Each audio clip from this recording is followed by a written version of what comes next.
right, well, welcome to Mothership Gear. I'm your host, Spencer, and I'm joined, as always, by my friend Hanz. And Hanz, so this guitar you brought in is an SG from the 1970s, right? And there's a few different models that we were looking at that kind of came around the same time. And I read somewhere, I don't know how accurate this is, but I do remember seeing something Gibson related about this, that it's a low manufacturer count, right? It's like 2,500. Yeah, which is super weird. And like, I mean, which, you know, in most terms would make this like like, wow, that's probably worth a lot of money. Sadly, no. Yeah, so it's the SG100, the SG200, and the SG250. SG standing for solid body, right? Yeah. And this replaced the Melody Maker. And these were... Well, the SG replaced the Melody Maker. Maker. In general, just the SG as a guitar replaced the Melody Maker. Yeah, because I mean, this model definitely did not replace the Melody Maker. Okay. So this... Well, at least that'd be my understanding. Yeah, I got the replacing the Melody Maker thing from Premier Guitar. They also mentioned that this is from the Norlin era of Gibson, which I think is the 70s to the 85-ish. Yeah. And so this was an entry-level guitar. For sure. When you purchased it, however, there was already adjustments made to it, right? Yes, so what are, right off the bat, some of the adjustments that were there when you bought it? Okay. Well, first of all, I believe that this is the 250 model. I think after our looking at it, that's what we discovered. Okay, so the first thing, when I bought the guitar, it was maybe you could post a picture of this after when you're putting the episode together. But there were 3 different colors of the guitar. One was this color basically, and then another one was sunburst. And then there was another one that was really orange. And when I got the guitar, it was orange. Oh, really? But the thing about it was that the headstock, where the serial number is, still had this color.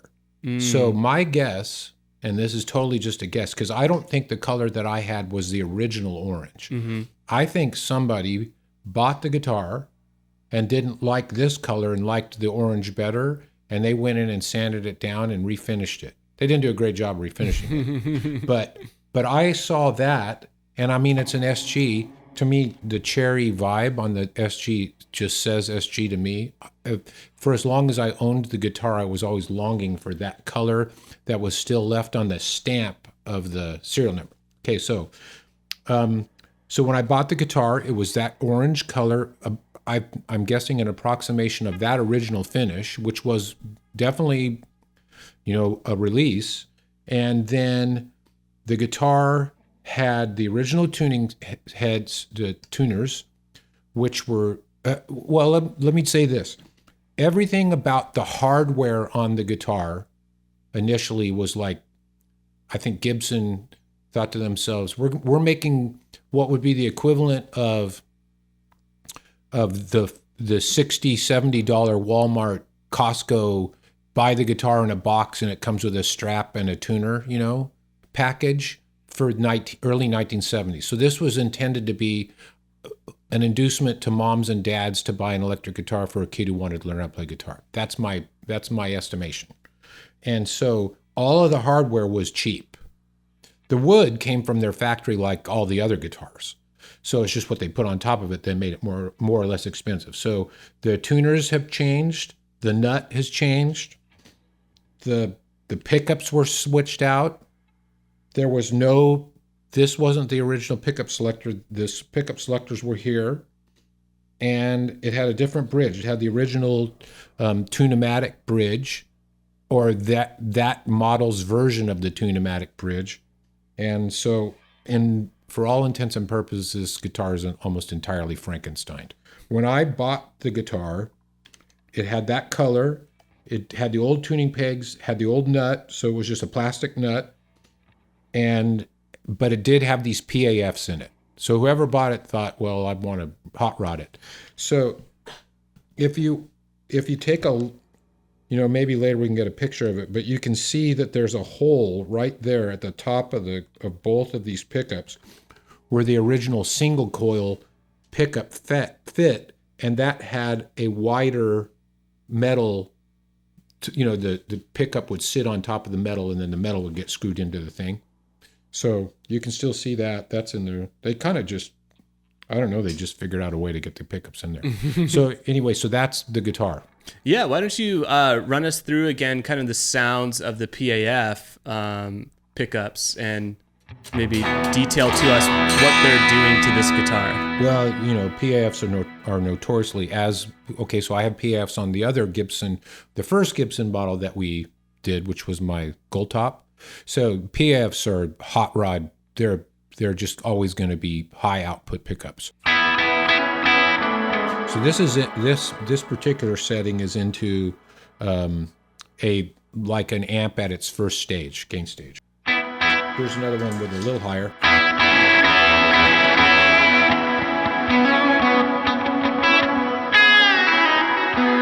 And here's another one higher.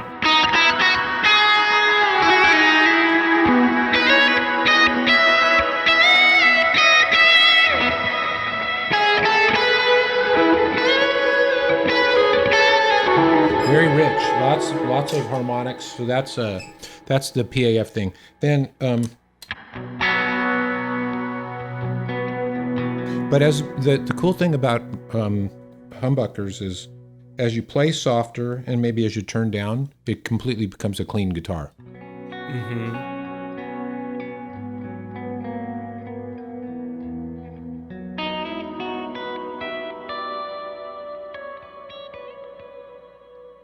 Yeah, it's pretty diverse when you're playing with the master volume control. It's kind of like the Jimmy Page trick of yes. Which, by the way, when I was a kid and I first had this guitar, everything was on 10. Yeah. Why would you turn it down? I wasn't smart enough to know that. Yeah, that's great. And then so a couple more details. So contoured double cutaway body, laminated maple neck with rosewood fingerboard, dot inlays, elevated pickguard. And then, so the original design was 2 single coil pickups with individual slide switches to activate either or both pickups. Yeah, which is, by the way, while you're talking about that, which is why, okay, so I bought this guitar, and as I mentioned to you earlier, I'm not a guitar collector, I'm a guitar player. So when I bought the guitar, once again, my first guitar, I bought the Les Paul recording because I didn't have enough money to get the other model. And this one just kind of dropped in my lap. The guy who was living next to me, who was in the band I was in, we were living in a duplex. And the drummer and I were on one side, and then the bass player and one of his friends were in the other side. And he said, "Hey, man, somebody just came by my place and said, you want to buy this guitar?" He said, "I don't want to buy a guitar, but this is a pretty good deal, $150 for this SG. Okay, so I bought it. But these are the pickup selectors. And I mean, if you're playing live and you need to move the pickups, this is like completely not ergonomic.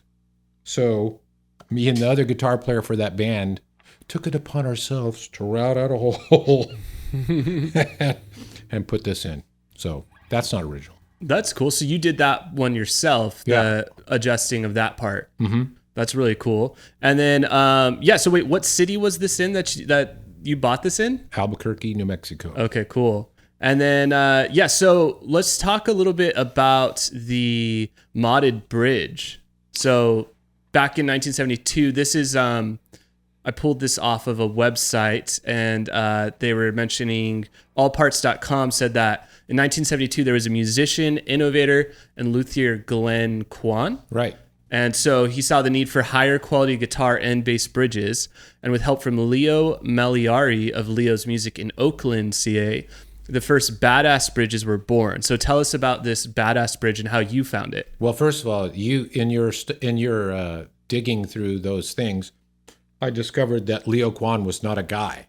Oh, really? I always thought the Leo Quan bridge was a guy. Well, it is 2 guys. So that's news to me. So way to dig that out. So what happened was this piece right here.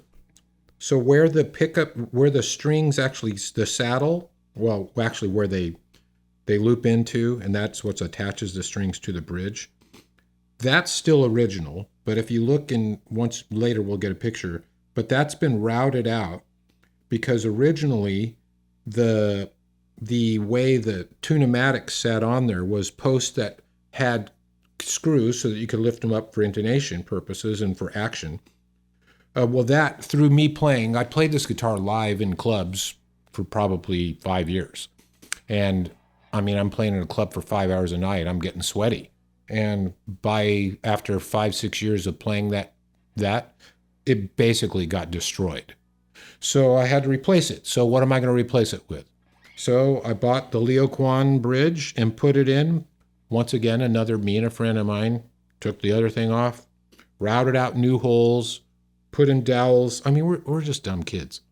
And then put this Leo Quan bridge in. So I had to cut this piece because the Leo Quan sits on top of the guitar. Yeah, so there you go.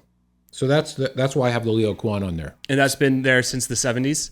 That's been there since that's been there since probably 88, 89. Okay, cool.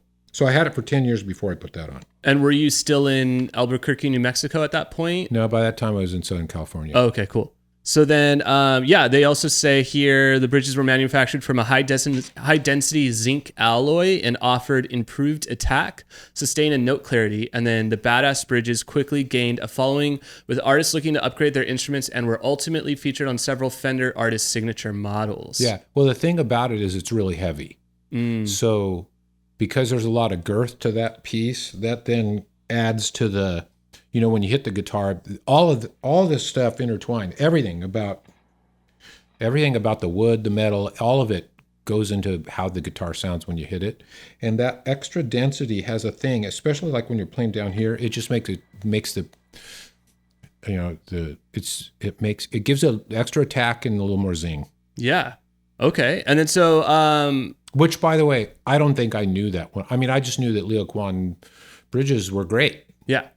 Yeah, and then from the original Gibson description of the guitar, they say it's an exciting new addition to the Gibson solid body series, carries forth the tradition and playing performance found in higher price models.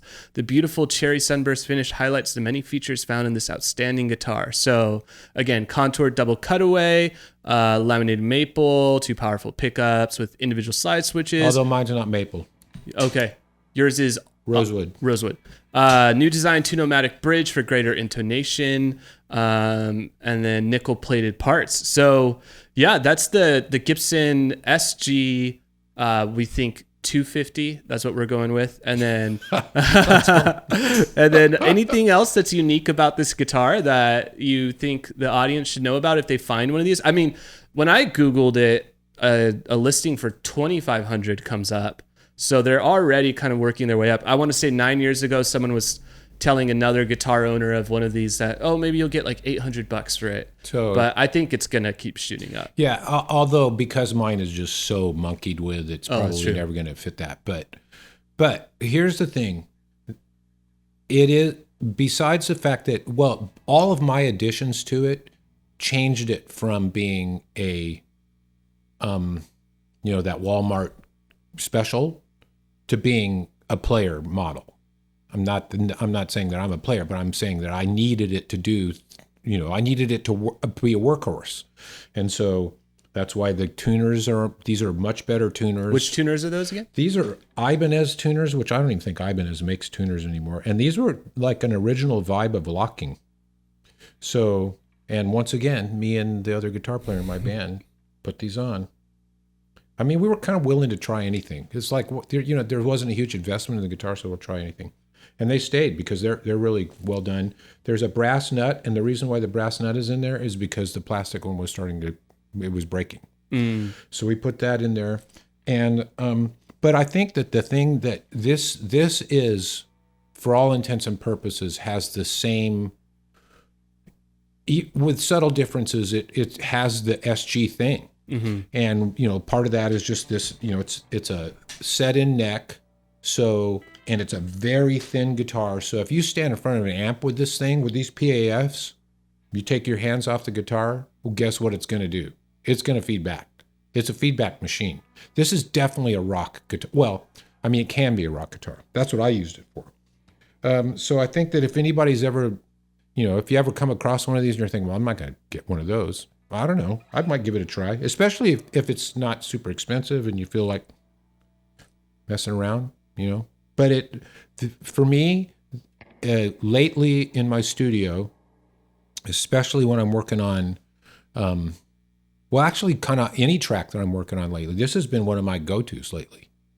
That's great. Yeah. And I mean, guitar players will often say, like a guitar like this that has been played over the years will sound kind of better than something that's just been left under the bed. And so the adjustments you've made and all the years of it playing, I'd imagine that, old wood, I just think guitar players are always after anything older. Yeah. Because that wood has had time to become richer and more for sure special, as opposed to something that you just like pulled off the wall and it's never been played and all that. I guess the last thing that I would say is that, or maybe not last, but one of the things I would say is, so as this guitar's life's journey has been, there's a moment, and I'll send you pictures so that you can post them, but there was a moment when I was like, man, I really wish this was back to the cherry wood.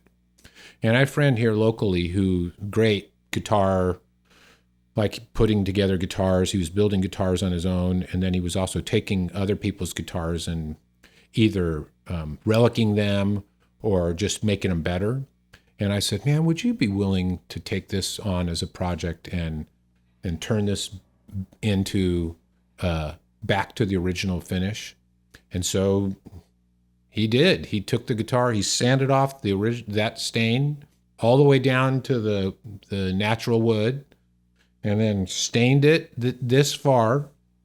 And he stained the whole guitar, and he got like a couple of finish. I think he did all the initial coating, and then he wasn't able to complete the guitar because of some health issues. And so it sat at his house for a couple of years. No way. And I was like, hey, any news on the guitar? And this is no shade on him. It was just like he couldn't do it. So then I got the guitar back. It was completely in pieces. The only thing, it was like none of the hardware was on, nothing. Just they were in a baggie. And the only thing that was done on the guitar is he had re-put the decal on, which, by the way, that was not on when I bought the guitar because that person who refinished it never put a decal on, which always bummed me out because I knew it was a Gibson. So then he sent it back to me, and I, through the power of YouTube, completed the process of all the finishing and buffing and getting it all together. So, I mean, I have a little hand in it here and there. And then this is kind of comical, but so this piece broke, the piece to get to the truss rod, that broke a long time ago. I still had it, but it's cracked, and there was only one screw that worked. So when he was in the process of doing it, he bought one of these and with my name on it. That's funny. Which is kind of not me, but it's kind of not me, but because it's not me, I think it's funny. I came this close to taking it off before I came down here today. And then I just thought, what the heck? I'm just going to leave it on. Well, that's great. Well, thank you for sharing this guitar, and it's got a lot of stories in it. So I'm glad that you're still using it. I mean, this was for a good 6 to 7 years. This was my main guitar. There's a picture that you have of me playing it in a club and you can see I'm very sweaty. So that's what happened to it. Great. Well, thank you guys for watching this episode on the Gibson SG. And if you guys like this video, like it, subscribe, and I'm sure you could go down the rabbit hole and watch our Les Paul video, our Duesenbergs. We have a video on Jeff Beck. And so, yeah, if you like this, there's more content and more to come. So we will see you guys next time. Later. Bye.